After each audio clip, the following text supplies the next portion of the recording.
no más ese lenguaje ya es un lenguaje totalmente agresivo y totalmente que ha colocado las fichas, ¿no?, de sus intereses en la posición que favorece los valores, por ejemplo, de la autonomía y de la libertad. Y esa reflexión de la reciprocidad simétrica lleva a ejemplos para refutar a un muy buen intencionado filósofo como es Jürgen Habermas, abierto a la diferencia, escribe un libro que se llama La inclusión del otro, que se muestra siempre muy sensible y muy preocupado por personas en situaciones defectivas, pero que a la postre parte de un punto de vista tan fuerte, tan liberal, que no logra captar el problema. Uno de los ejemplos que ella pone muchos sobre todo de género, porque una persona mujer que sufre discriminación y sufre persecución sexual por un jefe en Estados Unidos, un alto juez, nunca delata a ese juez porque es negra, y las implicaciones que tiene que sea mujer y negra en el sector justicia llevan a una complejidad del problema que la hace totalmente, entre comillas, discapacitada para defenderse, ¿no? Y finalmente no logra convencer ni siquiera sectores feministas que la atacan por no haber denunciado oportunamente a su jefe. O el ejemplo de discapacitados, en este caso también en Estados Unidos, y la idea en la ética del intercambio de roles, que de lo que se trata es comprender la situación del otro y ponerse en lugar del otro, y cómo en una encuesta para distribuir recursos, bien sea a personas con más necesidades económicas por sus limitaciones físicas, como en una comunidad en Estados Unidos, al llamar a las personas a preguntarles su opinión sobre cómo debería ser esa distribución económica y decirles que se pongan en el lugar de las personas en situación más desfavorable, ellos decían, ni loco, primero muerto antes que lisiado. Decía la generalidad de la población, y que respetando un principio democrático, la distribución de esos recursos pues obedecería simplemente a no otorgar mayores ventajas a los limitados físicamente, porque la gente no está dispuesta a ponerse en el lugar del otro. Y esos son solo ejemplos para mostrar el problema de la reciprocidad asimétrica, que en últimas es fomentada por una cierta idea fuerte, liberal de persona.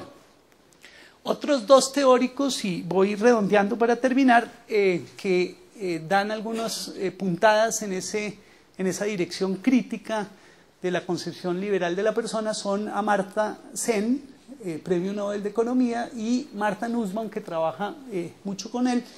Y aquí lo interesante de la propuesta de Sen es la idea de las capabilities, de las capacidades, y cómo en una distribución de recursos aparentemente igualitaria, ¿no? Tenemos dos personas, 4 libras de arroz, la pregunta es ¿cómo debe ser la distribución?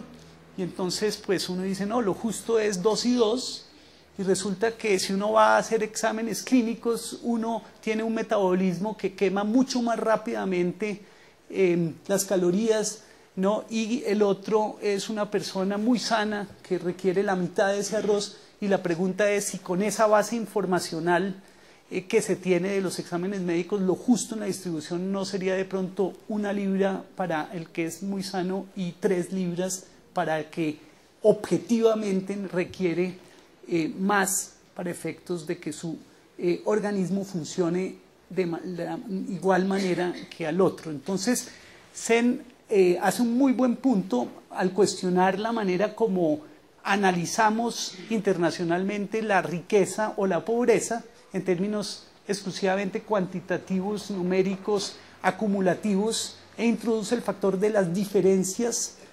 personales con una base informacional diferente, pensemos médica, metabólica, ¿no? Y eso lleva a recuperar la idea de lo que llamamos funcionamientos, ¿no? Y es que en principio tenemos unas capacidades más o menos iguales, pero resulta que en la práctica convertir recursos materiales en derechos efectivos, en goce efectivo de derechos, no es tan fácil porque eso depende de los funcionamientos que tenemos, ¿no? Y esos funcionamientos en cada persona son diferentes, no son solo condicionamientos de tipo biológico, sino también de tipo cultural, de tipo social, ¿no? De tipo, digamos, económico en muchos casos, y eso hace que claramente seamos, digamos, muy diferentes, y que en la competencia, que es lo que importa bajo esta visión que tiñe los tratados internacionales y las leyes,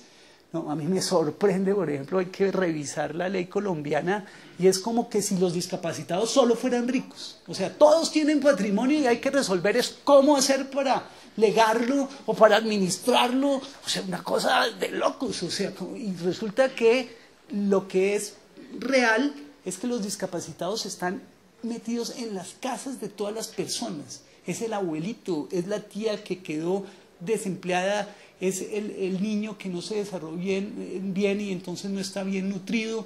Realmente el problema, digamos, de las personas que están, digamos, insuficientemente atendidas por la modelo social y por la concepción institucional y por la concepción mundial de derechos, esas personas están en la esfera de lo privado.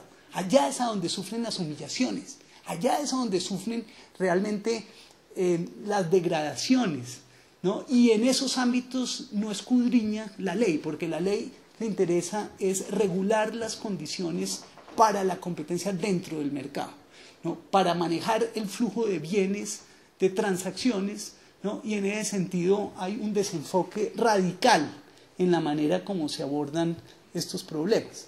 Entonces, estas reflexiones muy interesantes desde la filosofía feminista, ¿no? Desde los estudios de género, desde los estudios multiculturales, ¿no? Desde los estudios de la filosofía política en materia distributiva, les pueden ofrecer elementos muy interesantes para cuestionar toda la conceptualización que está a la base de las luchas que se dan por el reconocimiento de la diferencia. Es una lucha mucho más amplia de lo que se pretende simplemente al acompañar a la persona para que tome decisiones dentro del mercado, ¿no? Eso es loable, es importante, pero creo yo que como humanidad tenemos que avanzar mucho más en esta reflexión. Entonces espero haberlos por lo menos inquietado con las fuentes bibliográficas. Muchas gracias.